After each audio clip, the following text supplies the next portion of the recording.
ঘণ্টামান হ'ল আমি ইয়াতে ৰৈ থকা।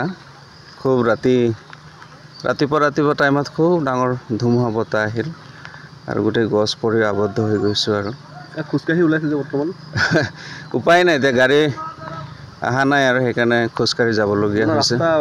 মানে এতিয়ালৈকেতো তেনেকৈ কোনো খবৰ পোৱা নাই, সেইকাৰণে সৰু সৰু বাচ্চাবিলাকো এতিয়া খোজকাঢ়ি যাবলগীয়া হৈছে গোলাঘাট অভিমুখে।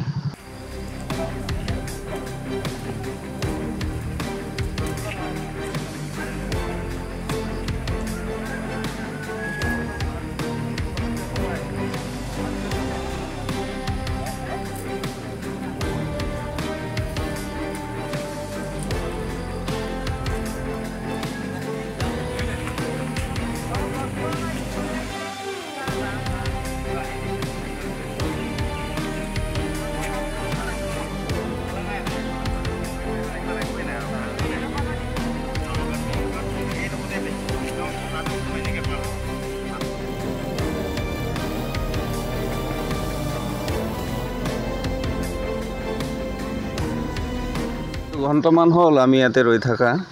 খুব ৰাতিপুৱা টাইমত খুব ডাঙৰ ধুমুহা বতাহ আহিল আৰু গোটেই গছ পৰি আবদ্ধ হৈ গৈছোঁ আৰু খোজকাঢ়ি ওলাইছে যে বৰ্তমান উপায় নাই, এতিয়া গাড়ী অহা নাই আৰু সেইকাৰণে খোজকাঢ়ি যাবলগীয়া হৈছে।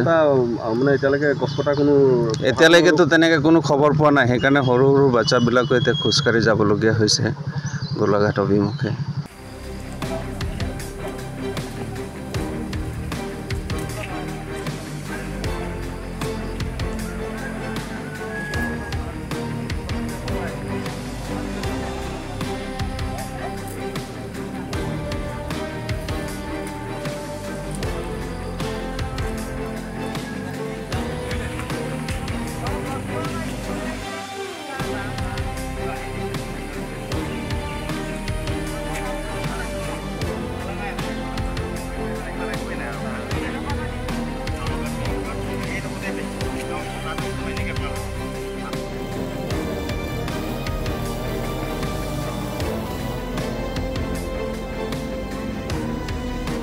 ঘণ্টামান হ'ল আমি ইয়াতে ৰৈ থকা। খুব ৰাতিপুৱা টাইমত খুব ডাঙৰ ধুমুহা বতাহ আহিল আৰু গোটেই গছ পৰি আবদ্ধ হৈ গৈছোঁ আৰু খোজকাঢ়ি ওলাইছে যে বৰ্তমান উপায় নাই, এতিয়া গাড়ী অহা নাই আৰু সেইকাৰণে খোজকাঢ়ি যাবলগীয়া হৈছে।